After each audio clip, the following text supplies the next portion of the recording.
Assalamualaikum warahmatullahi wabarakatuh. Halo semuanya, bertemu kembali dalam kuliah Theories of Developmental Psychology. Kali ini kita akan membahas topik tentang Information Processing Theory atau teori pemrosesan informasi. Apa sih yang dimaksud dengan teori pemrosesan informasi ini? Nah, jadi pendekatan ini atau pendekatan proses informasi ini adalah menganalisa cara anak atau bagaimana anak memanipulasi informasi dan menciptakan strategi-strategi untuk memperoleh pengetahuan.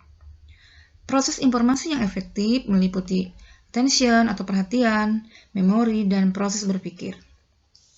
Komputer sebagai analog dalam mengilustrasikan human thinking atau pemikiran manusia, bagaimana informasi atau pemrosesan informasi dapat diterapkan dalam perkembangan kognitif.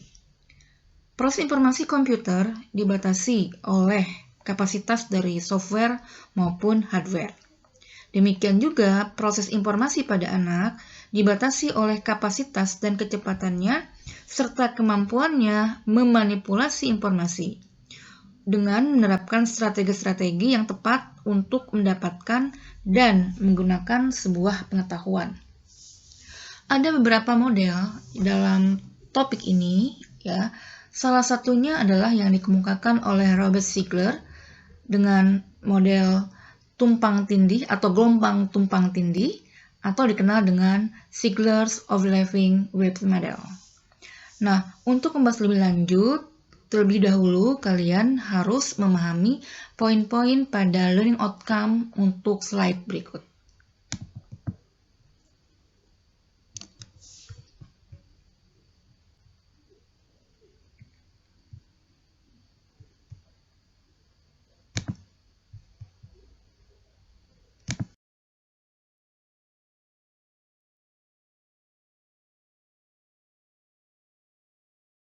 Robert Shigler adalah seorang psikolog Amerika dan profesor psikologi dari Universitas Columbia.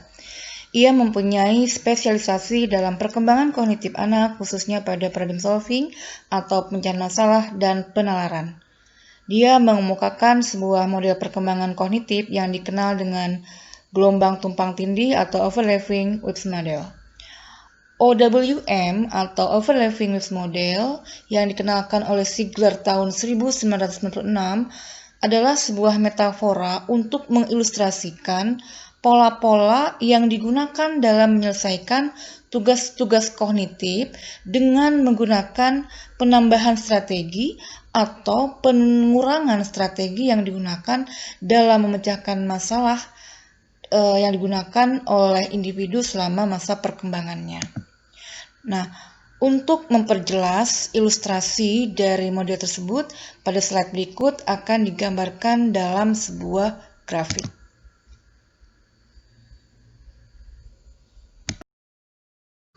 Secara sederhana dapat kita lihat pada gambar untuk mengilustrasikan model dari Shigler ya terkait dengan overlapping waves model. Pada sumbu X atau sumbu horizontal ini menunjukkan pertambahan usia perkembangan, sementara untuk sumbu Y yang merupakan sumbu vertikal ini menggambarkan penambahan dari strategi atau persentase dari penggunaan strategi yang digunakan oleh anak.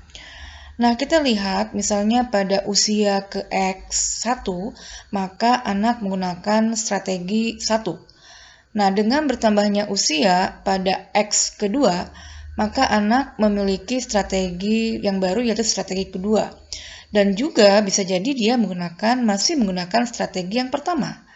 Nah, pada penambahan berikutnya, anak bisa jadi sudah mengurangi dua strategi tadi, strategi 1 dan 2, karena dia sudah menggunakan strategi yang ketiga. Atau bisa jadi dia masih menggunakan strategi kedua misalnya. Dan seterusnya seperti itu. Jadi dalam hal ini ada strategi-strategi yang digunakan meningkat secara akumulatif, tapi ada juga bisa jadi ada beberapa strategi yang tidak digunakan lagi ketika dia menemukan sebuah strategi baru dalam memecahkan suatu masalah. Nah, untuk memperjelas lagi, pada slide berikutnya ada kasus terkait dengan contoh dari bagaimana seorang anak menyelesaikan sebuah masalah kognitif.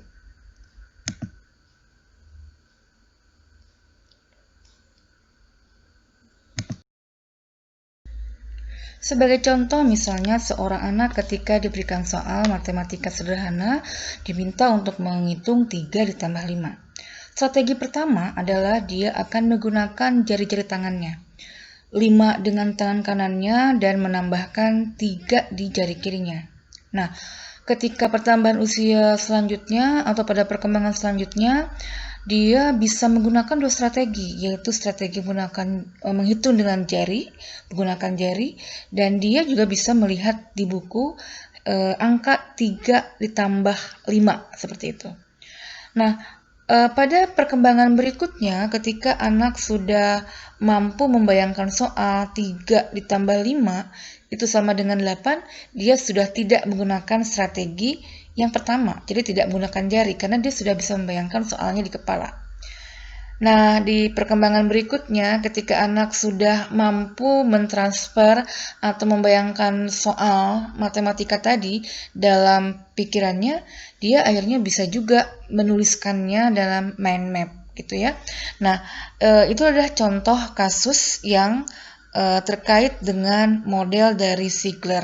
Baik, untuk selanjutnya ini terkait dengan bagaimana mekanisme perkembangan dari masalah tadi, ya bagaimana anak memproses informasi, itu akan dijelaskan pada slide berikutnya. Silahkan diikuti. Ziegler berpendapat bahwa dalam pemrosesan informasi ada peran mekanisme perkembangan, ya. Jadi menurutnya ada 4 mekanisme yang bekerja pada bekerjasama ya pada saat seseorang atau individu menciptakan suatu perubahan dalam keterampilan pemerolehan informasi. Yang pertama adalah encoding, yang kedua otomatisasi, yang ketiga konstruksi strategi, dan keempat generalisasi. Encoding, apa yang dimaksud dengan encoding? Encoding itu adalah penyandian, ya, yaitu proses memasukkan informasi ke dalam memori. Seperti halnya misalnya seorang anak ketika mendapatkan informasi bahwa hewan yang memiliki sayap itu adalah jenis burung, misalnya seperti itu. Nah, jadi kalau dia memahami bahwa setiap hewan yang memiliki sayap, maka itu adalah jenis burung. Nah, ketika dia melakukan encoding dengan atensi yang penuh, ya dengan perhatian yang penuh, kemudian dia melakukan pengulangan atau rehearsal, melakukan pemeriksaan yang mendalam, kemudian melakukan elaborasi, misalnya tidak hanya burung, ternyata ada bebek yang memiliki sayap. Nah, bebek itu juga termasuk ke dalam jenis burung. Dan kemudian dia membayangkan atau memvisualisasikan. Nah, ini adalah beberapa hal yang memudahkan seseorang memproses informasi dengan encoding tadi, ya, dengan cara memperhatikan dan sebagainya. Nah, kemudian yang kedua adalah otomatisasi. Apa yang dimaksud dengan otomatisasi adalah kemampuan untuk memproses informasi dengan sedikit usaha atau tanpa usaha atau effortless, ya. Kenapa? Karena ini berkaitan dengan penambahan usia dan pengalaman individu. Nah, sehingga ketika dalam memproses informasi, dia otomatis bisa melakukannya dengan cepat, ya, dalam mendeteksi adanya kaitan atau hubungan peristiwa yang baru dengan peristiwa yang sebelumnya yang sudah tersimpan di dalam memori. Dan yang ketiga adalah konstruksi strategi, ya. Jadi ini adalah penemuan prosedur baru, ya, untuk memproses informasi, ya. Dalam hal ini Ziegler menyatakan bahwa anak perlu menyandikan informasi kunci, ya, untuk suatu problem dan mengkoordinasikan informasi tersebut dengan pengetahuan sebelumnya, ya, yang relevan untuk menyelesaikan masalah. Ya, tadi misalkan kata kuncinya adalah sayap. Semua hewan yang punya sayap seharusnya dia bisa terbang. Nah, yang keempat adalah generalisasi. Untuk melengkapi perkembangan atau mekanisme perkembangan di dalam memperoleh pengetahuan atau informasi, maka konstruksi strategi ini akan terlihat pada proses generalisasi, yaitu kemampuan anak di dalam mengaplikasikan konstruksi strategi tadi pada permasalahan lain, ya. Jadi pengaplikasian itu melalui proses transfer, yaitu suatu proses pada saat anak mengaplikasikan pengalaman dan pengetahuan sebelumnya untuk mempelajari atau memecahkan problem dalam situasi yang lain atau yang baru. Nah, selanjutnya untuk mengecek pemahaman Anda, selanjutnya Anda bisa berdiskusi dengan teman-teman Anda ya, untuk menemukan kasus-kasus yang baru sehingga Anda lebih paham. Baik, sampai sini. Terima kasih. Kalau ada pertanyaan, silakan nanti Anda bisa sampaikan di forum diskusi di BINUS Maya. Terima kasih. Assalamualaikum.